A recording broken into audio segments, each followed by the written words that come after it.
बिस्मिल्लाहिर्रहमानिर्रहीम। अस्सलाम वालेकुम नाज़रीन, मैं हूं ज़ैन अली। मेरे साथ मुबश्शिर लुकमान साहब मौजूद हैं। बग़ैर किसी ताख़ीर मैं पहले तो मुबश्शिर लुकमान साहब से इनकी चुड़ैल के बारे में पूछने लगा हूं, क्योंकि एक दिन मैं गिला लेकर आया था मुबश्शिर साहब के पास और ये कह रहा था कि आपकी चुड़ैल जो है वो बड़े दिन से कोई ख़बर नहीं लेकर आई।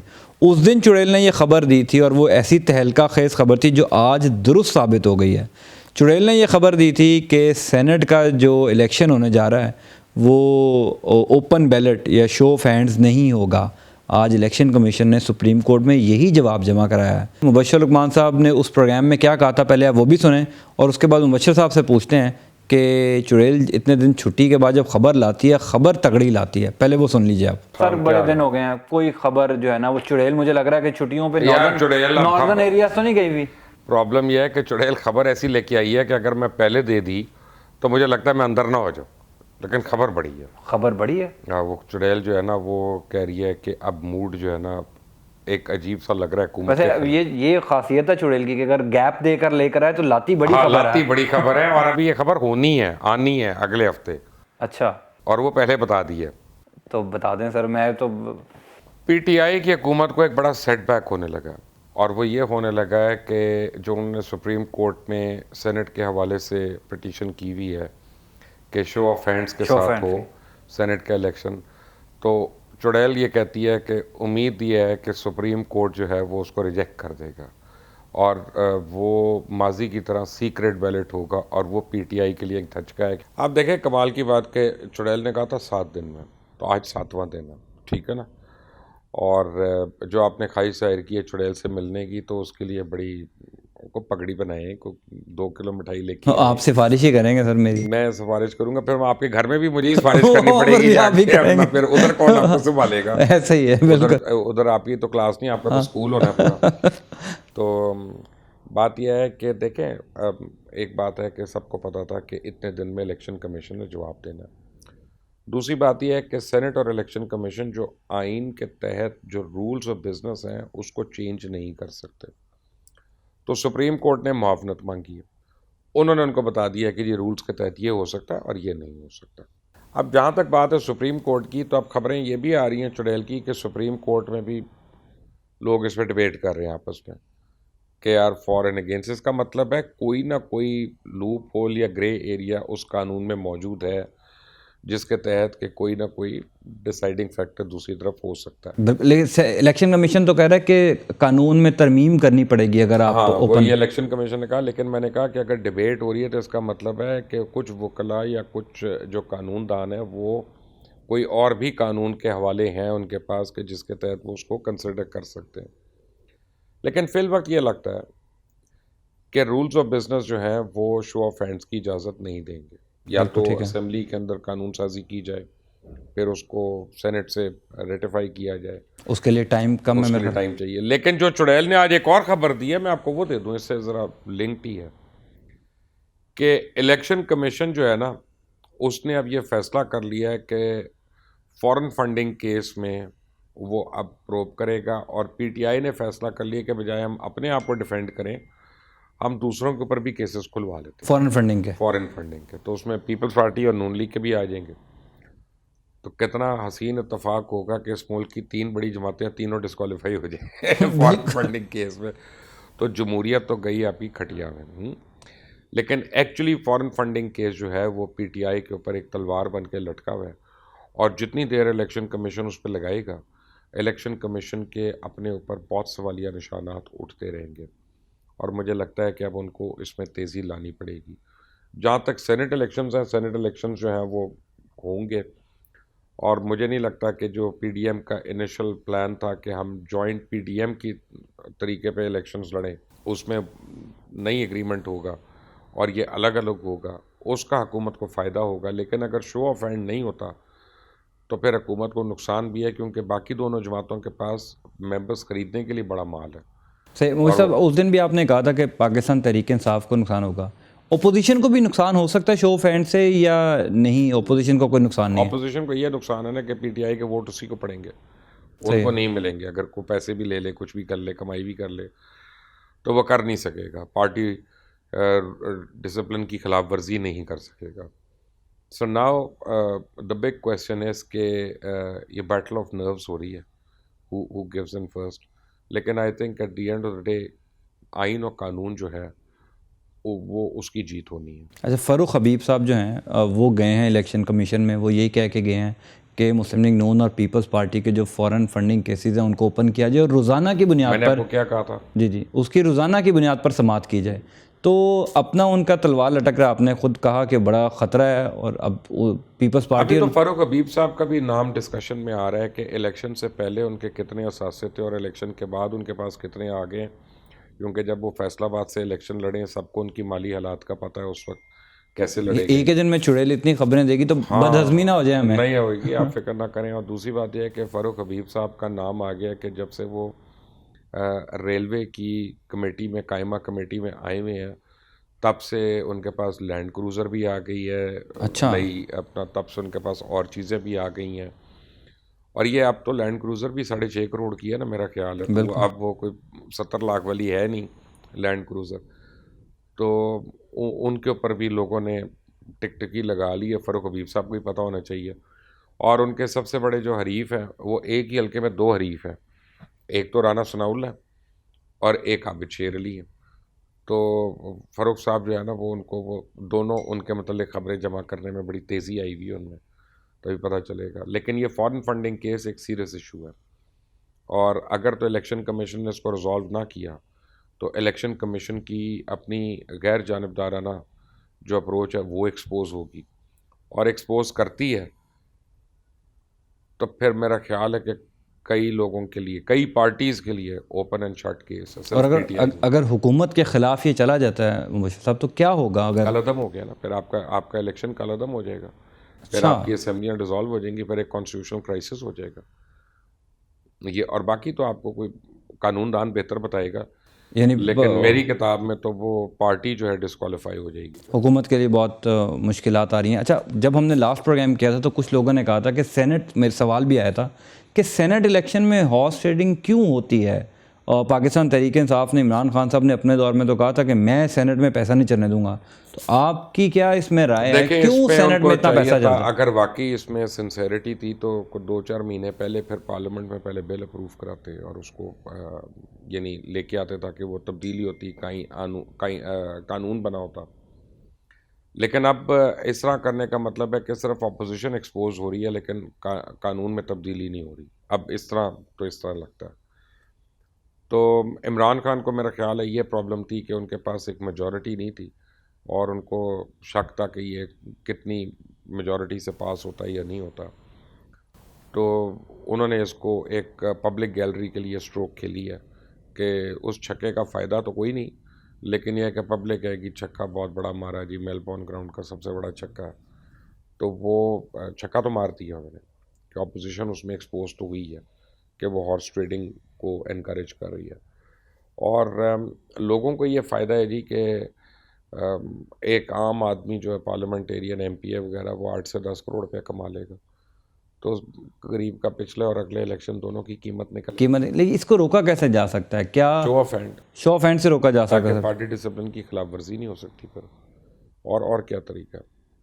यानी एक तरह से फिर हुकूमत, आप देखें ना, हालत तो ये है इस सेनेट की कि 45 मिनट के अंदर, 45 मिनट पहले शो ऑफ हैंड्स हुआ मोशन के लिए सेनेट में, चेयरमैन सेनेट के लिए, तो वोट काउंट डिफरेंट थी। बिल्कुल 45 मिनट के बाद जब वोट पड़े हैं तो वोट काउंट डिफरेंट थी। तो 45 मिनट लगे आपके 15 सेनेटर्स को बिकने में।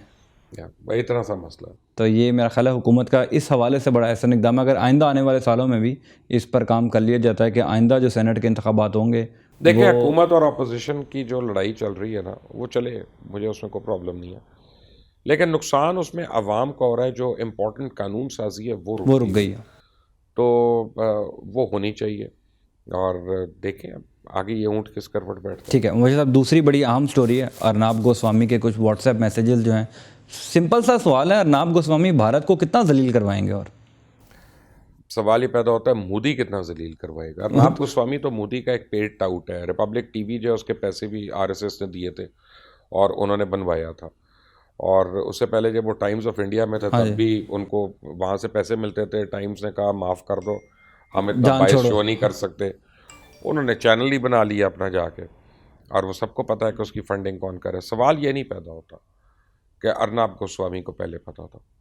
सवाल जो पैदा होता है वो ये पैदा होता है कि जब DGISPR आसिफ गफूर ने उस वक्त जो थे, उन्होंने आके ये स्टेटमेंट दी थी कि जनाब इंडिया का ये प्री प्लान्ड अटैक है, ये अपना जो है ना प्री मेडिटेटेड है, ये कोई हमारी तरफ से हुआ नहीं जिसके रिएक्शन में या रिटेलिएशन में वो ये कर रहे हैं। तो आज खुद इंडियन मीडिया जो है और इंडियन सोशल मीडिया, उसने अपनी हुकूमत को नंगा करके वो चांदनी चौक है उसके बीच में खड़ा कर दिया ला के, और कि अल्हम्दुलिल्लाह पाकिस्तान का मौक़िफ़ सही साबित हुआ है और हिंदुस्तान जो है वो अपनी तमाम घटिया और गिरौनी हरकतों की वजह से अब लोगों के आगे बेनकाब हो गया। उसका मकरू और असल चेहरा जो है वो अब दुनिया को नज़र आ रहा है। तो जो पाकिस्तान ने डोजियर बनाई थी, इसका मतलब है सडनली उसकी वैल्यू बढ़ गई। और इंटरनेशनली भी जब इंटरनेशनल कोर्ट्स में या UN वगैरह में पाकिस्तान जाके जब वो उनको परसू करता है तो इंशाल्लाह हमारा केस बड़ा स्ट्रॉन्ग हो जाता है। अर्नब गोस्वामी एक पॉन है, यानी उसकी उससे ज़्यादा हैसियत नहीं है, लेकिन उसको पहले पता होने का मतलब ये है कि ये प्री मेडिटेटेड प्लान है। मसलन मैं आपको कह सकता हूँ कि आप आज गए कोर्ट में, सुबह को आप मरीम नवाज़ के साथ बैठे, आपको खबर आपको पता चल गई, तो उन्होंने अपने चाचे के कान में कुछ कहा और आपने सुन लिया कि उनका जी हमने 4 तारीख को एहतजाज करना। ये एक और सुनवाई है। एक सुनवाई है कि आपसे डिस्कस हो रहा हो कि जैन साहब हम ये करेंगे, तो आप मीडिया वाले लेके आते हैं कि नहीं लेके आते हैं, और उस दिन आप एक दिन पहले एक बंदा मार दें और कहें अब आज हम अगले दिन ये जुलूस निकाल रहे हैं, तो वो फिर बेनकाब हो जाएंगे कि ये तो पहले से प्लान किया हुआ था, बंदा भी इसी तरह मरा ही है वो। तो जो इन्होंने अपने लोग मरवाए खुद ही इनके, बिल्कुल सही, और जो इन्होंने अपना नुकसान कराया, अब इंडियन टैक्स पेयर्स को, अपनी हुकूमत को ये सवालात उठाना बनता है। अच्छा, मैं अक्सर मुबश्शिर साहब ये बात करता हूँ कि भारत के अंदर भी बड़े दानिश्वर लोग हैं, सहाफ़ी हैं, अदीब हैं, समझदार लोग हैं। EU डिसइंफो लैब की रिपोर्ट आती है, उसमें भी भारतीय मीडिया का चेहरा बेनकाब होता है। अर्नब गोस्वामी का चेहरा कई दफ़ा बेनकाब हो चुका। वो जो पढ़े लिखे लोग हैं भारत में, वो मोदी का और अर्नब गोस्वामी का चेहरा नहीं देख रहे। देखिए, भारत में एक बहुत फाशिस्ट किस्म की रजीम है। मैं भारत के बहुत से दानिश्वरों को जानता हूँ, ज़ाती तौर पे जानता हूँ। जब वो हमारे से वैसे बात करते हैं, कभी होता है आप दुबई में मिल गए, कभी UK में मिल गए, या इवन यहाँ पे जब बात होती थी, तो वो बड़ा ओपनली बात करते हैं कि यार क्या करें, हमारी हुकूमत ये करती है, हमें उठा लेती है, इल्ज़ाम लगा देती है। अब उनको ये है, मैं आपको एक बड़ी इंटरेस्टिंग बात बताता हूँ, बहुत ही इंटरेस्टिंग बात बताता हूँ, और ये आपके व्यूअर्स के लिए भी एक आई ओपनिंग वाक़या। मुझे आपको पता है, मैं एस्ट्रोलॉजर्स को फ़ोन करता रहता हूँ, मुझे एस्ट्रोलॉजी का पता करने में वो एक होता है चुल होती है, पंजाबी में कहते हैं ना। मुझे भी है और हमारे नवीद शेख को भी, हम दोनों लगे होते हैं हर एक को करने। तो एक इंडिया का एस्ट्रोलॉजर है मद्रास का, बड़े यंग लड़का है, कुछ 34 साल का। उसके मतलब मुझे एक इंडियन ने बताया, दुबई के अंदर 1.5 साल पहले की बात बता रहा हूँ, कि यार वो बंदा जो है ना वो ये एक्यूरेट है, उसने ये बताया, उसने बताया मेरी बीवी का एक्सीडेंट होगा, उसने बताया मेरी बेटी का वहाँ एडमिशन होगा, यानी इतना एक्यूरेट ना। तो मैंने कहा प्लीज़ यार मेरी बात करा दो उससे, ज़रा मुझे करना पड़ दो। उसने खैर उससे कांटेक्ट किया, उसने कहा श्योर। अच्छा, मैंने बात भी की उससे। अब जब मैंने उस दुबई में था 5-6 दिन, तो मैंने उससे को 2-4 दफ़ा बात की होगी। अच्छा, जब मैं बाहर होता हूँ तो मैं अपना UK का नंबर यूज़ करता हूँ। बिल्कुल ठीक है ना, मैं पाकिस्तान का नंबर रोमिंग पे नहीं यूज़ करता।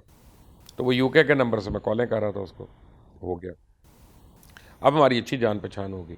आज जब मैं पाकिस्तान आ गया, और जब मैं अपने एस्ट्रोलॉजी का शो कर रहा होता तो उससे पहले मैं उसको फ़ोन करता था, अच्छा भाई मुझे ज़रा बता केतु कहाँ है, ये क्या है, वो क्या है, ताकि मैं पकड़ूँ। एक होता है ना, आप रिसर्च कर रहे होते हैं ना अपनी, कि यार आपके पास जब आपके लोकल एस्ट्रोलॉजर्स बैठे होंगे तो आप ज़रा उनको ऊपर से मारें कि केतु तो सैयारा ही नहीं है, ये तो एक शेडो है, तुम शेडो को इतनी अहमियत कैसे दे रहे हो। अब ये एक बिल्कुल टेक्निकल चीज़ है। तो 15 दिन के बाद क्या हुआ कि महाराज ने मेरा फ़ोन उठाना बंद कर दिया। अच्छा, फ़ोन व्हाट्सएप पे, नॉर्मल उस पर नहीं, नॉर्मल भी मैंने उनको कॉलें की 2-4 बारी, फ़ोन बंद मिल रहा है। अब 2-3-4 महीने गायब महाराज। तो 5 महीने के बाद जो मेरा दुबई वाला कॉन्टैक्ट है, वो एक बॉलीवुड का है, इंडियन फिल्म इंडस्ट्री का, तो उसको मैंने किया, मैंने कहा यार वो तुम्हारे महाराज जो है गायब हो गए, नंबर बदल दिया, तो उसको नंबर तो दे दें अपना। कहता है सर आप मुझे माफ़ कर दें, एक तो आपने की वजह से उनको बड़ी प्रॉब्लम है, अब आप मुझे भी ना फ़ोन करें। मैंने कहा क्या हुआ? कहता वो आपने 2 दफ़ा अपने नॉर्मल लाइन पे भी कॉल कर ली थी उनको। तो मैंने कहा हाँ की होगी, जब व्हाट्सएप नहीं मिलता तो नॉर्मल लाइन पे कॉल की। कहता उनको एजेंसीज उठा के ले गई हैं। कि तुझे पाकिस्तान से फ़ोन आता है, फिर उनका ये तो मुबशर लुकमान का फ़ोन है, ये तो ISI का आदमी है, तो तू ISI का इन्फॉर्मर है। तो मैंने कहा अच्छा, मैंने कहा देखो यार तुम लोग कितने बदनसीब हो कि जब पीक पे तरह इंडिया पाकिस्तान की जंग, तो मैं उस ज़माने में फ़िल्म बना रहा था और ये कारगिल इशू नया नया हुआ था, तो उस वक्त तो व्हाट्सएप वगैरह नहीं होता था, नॉर्मल फ़ोन्स होते थे, घर के फ़ोन से कॉल मिलाते थे और हम करते थे। तो मैं वहाँ पे अपने म्यूज़िक डायरेक्टर से या अपने एडिटर से या और लोगों से या DOP से कांस्टेंट मैं दिन में 8-8 बारी फ़ोन करता था। मैंने कहा यार मैं कसम खा सकता हूँ, मुझे पाकिस्तान की किसी एजेंसी ने कभी कॉल पूछा भी नहीं, बिल्कुल ना उन्होंने पता किया आके। उनको पता था यार एक काम कर रहा है, ये काम कर रहा है, कर रहा होगा, लेकिन हर इंडिया में इंडिविजुअल लेवल पे इतनी हैरेसमेंट है। एक मेरी बड़ी अच्छी दोस्त है, वो गल्फ न्यूज़ में थी मेरे साथ जब मैं दुबई में काम करता था गल्फ न्यूज़ में, तो उसको हमने एक दफ़ा इंटरव्यू किया ऑनलाइन जूम के ऊपर, और उसने 2 सवाल थे। एक तो ये कि चाइना ने लद्दाख में क्या किया आके और किस तरह से 20 फौजी मरे इंडिया के, और एक उसने ये किया कि जो कोविड-19 को पाकिस्तान की जो पॉलिसी है वो बहुत बेहतर है इंडिया से बेहतर। हमने कोई 6:30 या 7 बजे पाकिस्तान के टाइम पे पब्लिश किया, इसका मतलब है कि उनका 8 या 8 बिल्कुल ठीक। 11 साढ़े 11 बजे रात को मुझे उसका रोते हुए फ़ोन आया। उसने कहा कि क्या ये रिमूव हो सकता है किसी तरह। अच्छा, उस वक्त उसकी जो कंडीशन थी, मैंने कहा रीज़न बाद में पूछूंगा, लेकिन मैंने कहा अच्छा मैं करता हूँ। तो मेरी टीम ने क्या किया, मैंने फ़ौरन कॉल किया अपनी टीमों को, तो उन्होंने उसको अनपब्लिश कर दिया। सही है। अब ये टेक्निकल चीज़ है, जब आप रिमूव करते हैं तो जिसने देखा होता है ना वो फिर भी डाउनलोड कर लेता है उसको यूट्यूब से, लेकिन जब आप अनपब्लिश करते हैं तो वो डाउनलोड नहीं हो सकता, ठीक है ना, और वो आपका उसका फ़ायदा नहीं है, लिंक ही नहीं है। तो अगले दिन अब मुझे बड़ी वो थी कि यार अभी तो 35,000 व्यू हुए और उसने अभी उतरवा दिया, लेकिन अब क्योंकि वो रो रही थी तो मैंने कहा पता नहीं बाद में बात करेंगे। तो अगले दिन मेरी बात हुई दोपहर के बाद उससे, तो उसने कहा कि अभी मैं आई हूँ कोर्ट से एफिडेविट दे के कि मैंने ऐसी कोई बात नहीं की, क्योंकि मेरे ऊपर पर्चा हो गया था। रात को मेरे घर RSS वाले आ गए, और ये बेंगलोर में रहती, ये बॉम्बे में नहीं, ये दिल्ली में नहीं, ये चेन्नई में नहीं, ये बेंगलोर में। तो ये हाल है इंडिया में। कौन सा दानिश्वर बोलेगा? शबाना आज़मी ने बोला कि बॉम्बे में मुसलमानों को घर नहीं मिलता, फ्लैट नहीं मिलता, वो उसके घर के बाहर मुजाहिरे, बिल्कुल ऐसे, बिल्कुल ठीक, और पुलिस एस्कॉर्टेड मुजाहिरे थे। जो है सलमान खान हो, शाहरुख खान हो, आमिर खान हो, सैफ अली खान हो, जितने मर्जी तुरेबाज हों, ये नहीं कह सकते थे कि यार वो ओमपुरी जो है उसको बेचारा ऐसे गलत मारा गया, या ये जो सुशांत सिंह था उसकी मौत के पीछे ये आता है, ये मुसलमान कह के उनको पड़ जाते हैं। जिन्होंने भी सपोर्ट किया वो हिंदू निकले, क्योंकि उनको वो ये नहीं कह सकते थे कि तुम पाकिस्तान के एजेंट हो। तो इंडिया में तो बड़ा सीरियस इशू है। आप वहाँ जाएंगे, अगर आप रहेंगे 15 दिन भी आप रहेंगे, तो फिर आपको पता चलेगा कि उसकी जो झिलमिल करती हुई रोशनी है उनके पीछे बहुत मकरू चेहरे हैं, और मोदी के आने से वो बहुत ज़्यादा, वही तो ज़्यादा एक्साइटेड हुआ है। और हिंदुत्व की जो सोच है वो उसने उसको इतना उजागर कर दिया है कि हर एक को हर कोई अपना दुश्मन नज़र आता है। बिल्कुल ठीक है मुबशर साहब, बहुत शुक्रिया। नाज़रीन, मुबशर लुकमान साहब का तज़िया आपने सुना सेनेट इलेक्शन से रिलेटेड, और अर्नाब गोस्वामी का जो व्हाट्सएप के कुछ मैसेजेस लीक हुए हैं, फिर भारत के अंदर इस वक्त क्या चल रहा है वो भी डिटेल बताया। अगर अभी तक आपने हमारा चैनल सब्सक्राइब नहीं किया, सब्सक्राइब कर लें, बेल आइकन को ज़रूर प्रेस कीजिए ताकि मज़ीद वीडियोज़ आप तक पहुँच रहे हैं। अंटिल नेक्स्ट टाइम, अल्लाह हाफ़िज़।